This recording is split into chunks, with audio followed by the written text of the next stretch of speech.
பேருந்து நிலையம் விரிவாக்கத்திற்காக தினசரி மார்க்கெட்டை மாற்றுவதற்கு எதிர்ப்பு தெரிவித்து வியாபாரிகள் மற்றும் கூலி தொழிலாளர்கள் நகர்மன்ற அலுவலக வாயிலில் அமர்ந்து தர்ணா போராட்டம். சிவகங்கை மாவட்டம் தேவக்கோட்டை வளர்ந்து வரும் நகரமாகும்.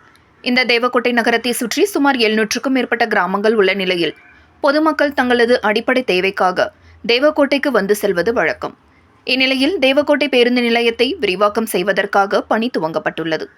இதனைத் தொடர்ந்து பேருந்து நிலையம் பின்புறம் உள்ள தினசரி மார்க்கெட் மாற்றப்பட்டு சிலமணி பிள்ளையார் கோவில் பகுதிக்கு மார்க்கெட்டை கொண்டு செல்வதால் வியாபாரிகள் மற்றும் பொதுமக்கள் எதிர்ப்பு தெரிவித்து இன்று நகர்மன்ற அலுவலக வாயிலில் அமர்ந்து தர்ணா போராட்டத்தில் ஈடுபட்டனர். இதனைத் தொடர்ந்து அதிகாரிகள் பேச்சுவார்த்தை நடத்தியதை ஒட்டி போராட்டம் கைவிடப்பட்டது. மேலும் தினசரி மார்க்கெட் சிலப்பணி பிள்ளையார் கோவில் பகுதிக்கு மாற்றப்படுவதால் பேருந்து நிலையத்திலிருந்து மார்க்கெட்டுக்கு செல்வதற்கு பொதுமக்களுக்கு மிகுந்த சிரமம் ஏற்படுவது மட்டுமல்லாமல் வியாபாரிகளுக்கு வியாபாரம் பாதிக்கப்படும் சூழ்நிலையும் ஏற்பட்டுள்ளதாக குற்றச்சாட்டு எழுந்துள்ள நிலையில் பேருந்து நிலையம் விரிவாக்கத்திற்கு பிறகு பேருந்து நிலையம் அருகே தினசரி மார்க்கெட் தொடர்ந்து செயல்பட மாவட்ட நிர்வாகம் அனுமதி வழங்க வேண்டும் என்று வியாபாரிகள் மற்றும் பொதுமக்கள் கோரிக்கை விடுத்துள்ளனர்.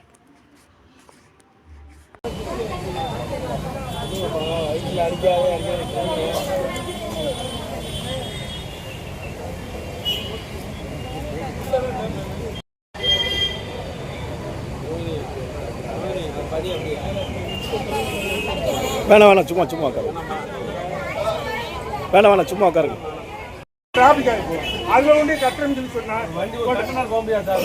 இன்னொன்று சார், அவன் வந்து இப்போ அவங்களுக்கு வந்து ஒரு அந்த பின்னாடி கருவாட்டு கடையிலேருந்து அந்த குளக்கால வரைக்கும் நீளமாக செட்டை போட்டு கொடுத்து காய்கறி கடையில் வந்து உள்ளுக்க போட்டுருந்தேன். இவங்களுக்கு இடிக்க சொல்லுவேன். இல்லாட்டினா நாங்கள் கண்டிப்பாக அதெல்லாம் கட்சியும் பார்க்க மாட்டோம், எதுவும் பார்க்க மாட்டோம். பொதுமக்கள் இன்னமும் வந்து எல்லாரும் ரெடியாக இருக்காங்க. நாங்கள் உட்காந்து தர்ணா பண்ணத்தான் செய்வோம். இது பொதுமக்களுக்காக.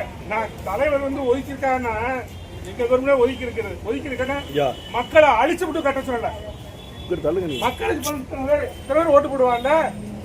ஓட்டு போட்ட மக்கள் தான் தேர்ந்தெடுப்பு அப்படி ஓட்டு போட்டு தான் கொண்டு வந்திருக்காங்க. இந்த தொகுதியில் காங்கிரஸ் எம்எல்ஏவும் அழைச்சி கொண்டு வந்திருக்காங்க. இவ்வளவு பண்றாங்க. அப்புறம் இவங்களுக்கு துரோகம் பண்ணோம்னா நாங்கள் என்ன இப்போ வந்து வீட்டில் வந்து அவங்க பண்றாங்க. கண்டிப்பா நீங்க அதுக்கு வழியை பண்ணிட்டு நீங்க வரீங்க. இந்த தீர்மானத்தை நிப்பாட்டி அடுத்து கொடுத்துருக்கோம். அப்படி என்ன அவசரம்? அடுத்த தீர்மானம்